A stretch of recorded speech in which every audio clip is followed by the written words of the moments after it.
Hello students, good morning. Last time in chapter 4, structure of the atom, we completed Rutherford's model. Okay. Now today we are learning about Bohr's model. So Bohr's model ने क्या किया था? चलिए देखते हैं. In order to overcome the objection raised against the Rutherford's model of the atom, Neil Bohr put forward the following postulate about the model of an atom. So जो भी Rutherford के जो मॉडल था उसमें जो कोई भी प्रॉब्लम थी वो दूर करने के लिए बोहर्स ने कुछ पोस्टुलेट हमें दिए एटम्स के बारे में. तो हम देखते हैं कि इन्होंने क्या दिया हमें. Only certain special orbits known as discrete orbits of electrons are allowed inside the atom. Okay, यहाँ पे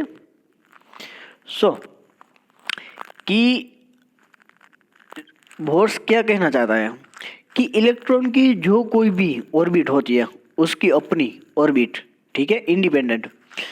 वो जो होती है उसकी जो ऑर्बिट होती है वो वैलिड होती है, एटम्स के इनसाइड होती है, एटम्स के बाहर नहीं होती है. ये फर्स्ट है.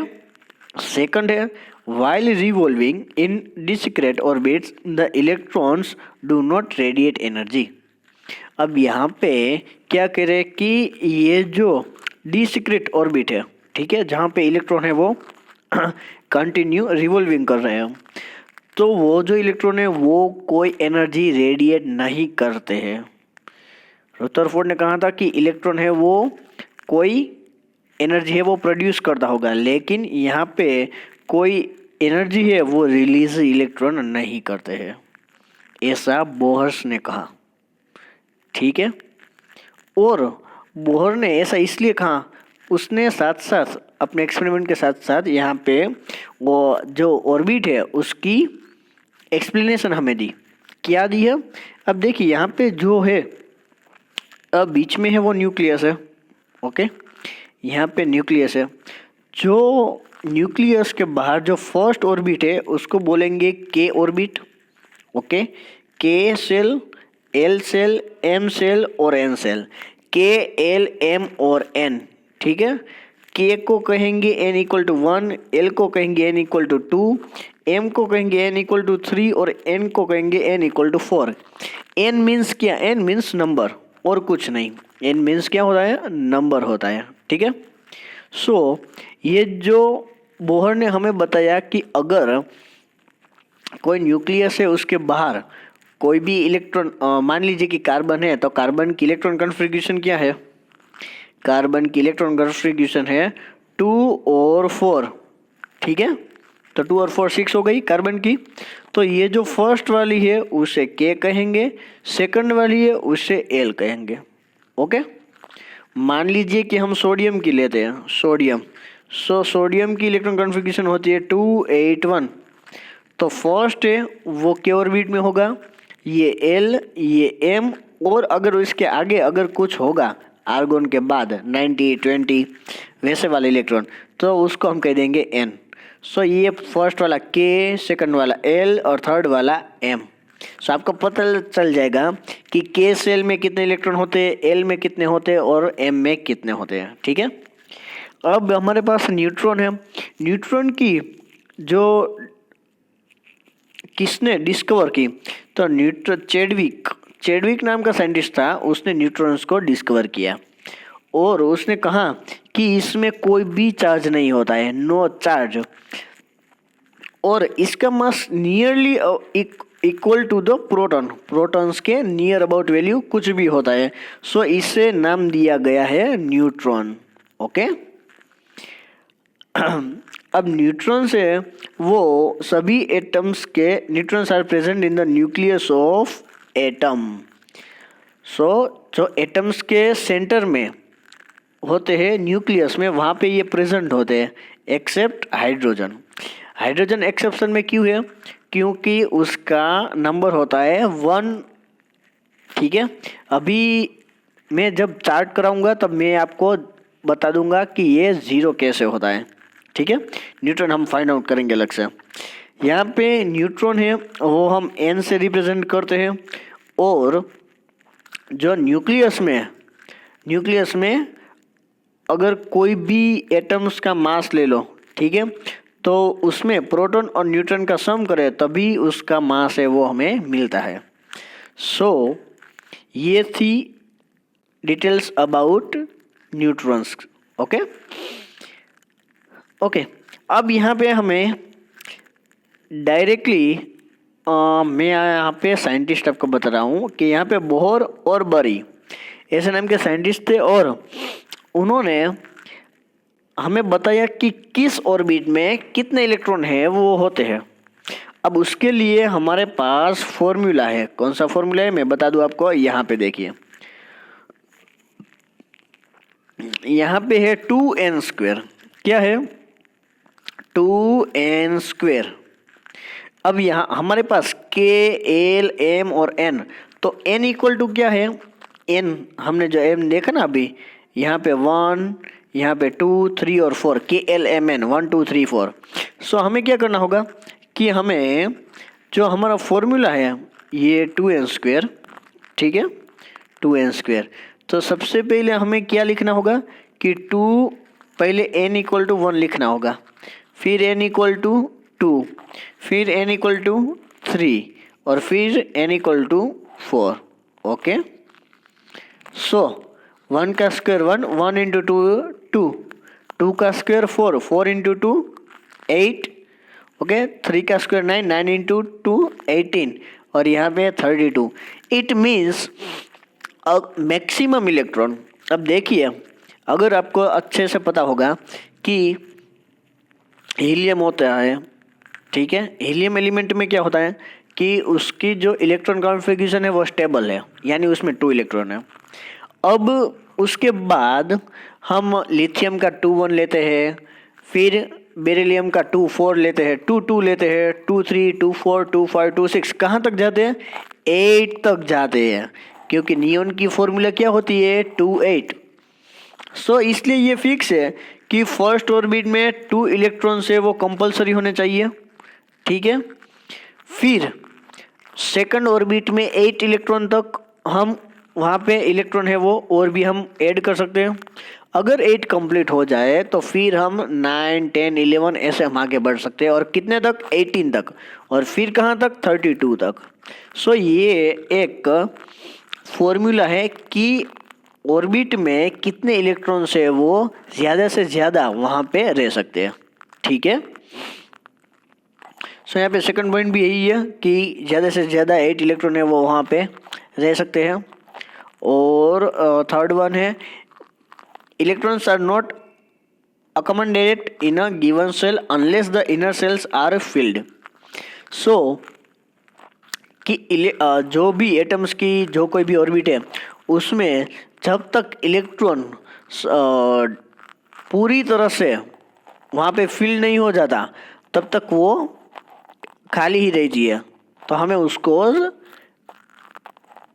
पूरी फिल हमें करनी होगी, ठीक है। अब हम बात करते हैं, यहाँ पे देखिए ये क्या है।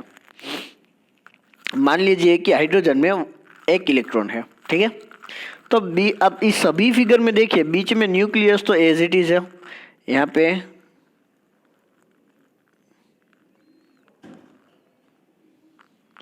हाइड्रोजन है, हीलियम है, lithium, beryllium, boron, carbon, nitrogen, oxygen, fluorine, neon, ठीक है, और सोडियम से लेके आर्गन तक सभी में 1 इलेक्ट्रॉन है। अब यहाँ पे ये फिक्स है कि लिथियम के यहाँ पे हाइड्रोजन का एटॉमिक नंबर 1 है तो यहाँ पे 1 इलेक्ट्रॉन होगा। हीलियम का एटॉमिक नंबर 2 है तो यहाँ पे 2 इलेक्ट्रॉन है, देखिए बाहर की ऑर्बिट में। लिथियम है, अब देखिए, अब यहाँ पे जो फर्स्ट वाला ऑर्बिट है, ठीक है, यहाँ से अंदर तक ले जाइए, हाँ ये वाला ऑर्बिट, ठीक है। सो सबसे पहले हमारा रूल्स है कि 2 इलेक्ट्रॉन्स तो होने ही चाहिए, तो यहाँ पे तो 2 इलेक्ट्रॉन्स हो गए। अब लिथियम के कितने बचे हैं? 1 इलेक्ट्रॉन, तो लिथियम को हम आउटर बीट, जो हमारी जो बाहर की ऑर्बिट है वहाँ हम एक इलेक्ट्रॉन है वो रख सकते हैं। अब बेरिलियम में क्या होगा कि बेरिलियम की कॉन्फ़िगरेशन क्या है, 2 2, ठीक है। तो सबसे पहले यहाँ पे 2 इलेक्ट्रॉन है वो हम यहाँ पे इनबिल्ट कर देंगे और बाकी के जो 2 बचे हैं वो हम यहाँ पे रख देंगे, ठीक है। वैसे बोरॉन है तो बोरॉन की क्या है 2 और 3 कॉन्फ़िगरेशन, 2 और 3। सो पहली ऑर्बिट में 2 इलेक्ट्रॉन, यानी सभी के सभी यहाँ से जो भी लिथियम से लेके आर्गोन तक, यहाँ से लेके यहाँ तक सभी में फर्स्ट ऑर्बिट में 2 इलेक्ट्रॉन्स कंपलसरी हो गए।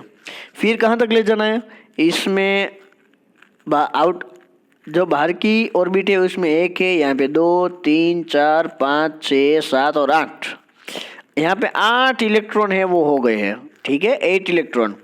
अब अगर सोडियम है तो सोडियम की क्या है इलेक्ट्रॉन कॉन्फ़िगरेशन 2 8 1, ठीक है। तो यहाँ पे 2 हो गए, 8 हो गए, यहाँ नियॉन तक 8 है वो कंप्लीट हो चुके हैं, ठीक है। अभी कितना बचा है 1, तो आपको थर्ड ऑर्बिट लेके यहाँ पे 1 इलेक्ट्रॉन है वो रिप्रेजेंट करना है। फिर 1 होगा, फिर यहाँ पे 2 होगा, 3 होगा, 4 5 6 7 8, ठीक है। सो इस तरह से ये सभी जो फिगर है वो आप ड्रॉ कर सकते हैं। ओके, समझ में आ गया। अब यहाँ पे देखिए, सबसे पहले नेम ऑफ एलिमेंट है hydrogen, helium, lithium, beryllium, boron, carbon, nitrogen, okay. उसके बाजू में सिंबल है, उसके बाजू में सिंबल है वो भी आपको पता है। उसके बाजू में एटॉमिक नंबर है 1 से लेकर 20 तक, तो वो भी आपको पता है, ठीक है। अब उसके बाद क्या है, सबसे पहले बात करेंगे हम प्रोटॉन और इलेक्ट्रॉन्स की। तो जितने एटॉमिक नंबर होंगे उतने ही प्रोटॉन होंगे, उतने ही इलेक्ट्रॉन होंगे। देखिए 1 1 1, 2 2 2, 3 3 3, 4 4 4, पता चल गया। जितने एटॉमिक नंबर उतने प्रोटॉन उतने इलेक्ट्रॉन। अब जो यहाँ पे KLMN है, ठीक है, वो मैंने आपको बताया कि हाइड्रोजन की कॉन्फ़िगरेशन क्या होती है 1, फिर हीलियम की क्या होती है 2, फिर लिथियम की क्या होती है 2 1, फिर बेरिलियम की 2 2 2 3 2 4 2 5 2 6 2 8 2 7 2 8। अब जब सोडियम की बात हो रही है तो यहाँ पे 2 8 1 होगा, तो M सेल में हम क्या लिखेंगे 1, फिर इस तरह हम आगे बढ़ेंगे, ठीक है। अब एक आखिरी बचा है न्यूट्रॉन। इस न्यूट्रॉन में क्या है, न्यूट्रॉन हम कैसे फाइंड आउट करेंगे। अब देखिए, न्यूट्रॉन फाइंड आउट करने के लिए आपको उसका एटॉमिक मास पता होना चाहिए। न्यूट्रॉन फाइंड आउट करने के लिए आपको उसका एटॉमिक मास पता होना चाहिए। यहाँ पे आपको एटॉमिक नंबर में से एटॉमिक मास में से एटॉमिक नंबर सब्ट्रैक्ट करेंगे तब आपको न्यूट्रॉन मिलेगा। क्या क्या होगा, एटॉमिक मास। अब मान लीजिए कि यहाँ पे हीलियम है, तो हीलियम का एटॉमिक मास क्या है, एटॉमिक मास 4 है, उसमें से एटॉमिक नंबर 2 माइनस करना है तो हमें आंसर में मिल जाएगा 2। सो यहाँ पे न्यूट्रॉन्स हमें मिलेंगे 2, ठीक है। अगर हाइड्रोजन की बात करें तो उसका एटॉमिक मास 1 होता है, उसमें से हम उसका एटॉमिक नंबर लेस कर देंगे 1 - 1, तो हमें आंसर मिलेगा 0, इसलिए यहाँ पे 0 लिखा हुआ है। समझ में आया। क्या करना है, फॉर्मूले याद रखना है, आपको एटॉमिक नंबर मालूम होने चाहिए। काफ़ी के कई सारे से वो सेम होंगे, अगर बाकी के आपको लर्न करने हैं तो ऐसा चार्ट 3rd चैप्टर में आया था, ठीक है, एटॉमिक नंबर, एटॉमिक मास का, तो वो आपको लर्न करना होगा। लेकिन सभी में चेंज नहीं है, कुछ कुछ में तो सेम ही है, न्यूट्रॉन्स है वो, ठीक है।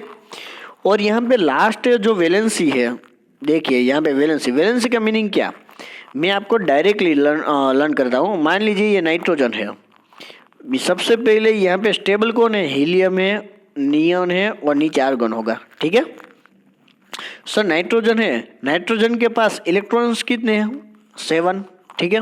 तो उसको स्टेबल होने के लिए कितने इलेक्ट्रॉन की नीड है, तो यहाँ पे 1, 2 और 3 नियोन जैसे अगर चाहिए उसको स्टेबल बनने के लिए तो उसको 3 इलेक्ट्रॉन्स की रिक्वायरमेंट होगी। सो उसकी वैलेंसी होगी 3। समझ में आ गया? कौन ज़्यादा नज़दीक है वो हमें देखना चाहिए। देखिए बोरॉन है तो बोरॉन से नज़दीक के कौन है, हीलियम है या नियोन है?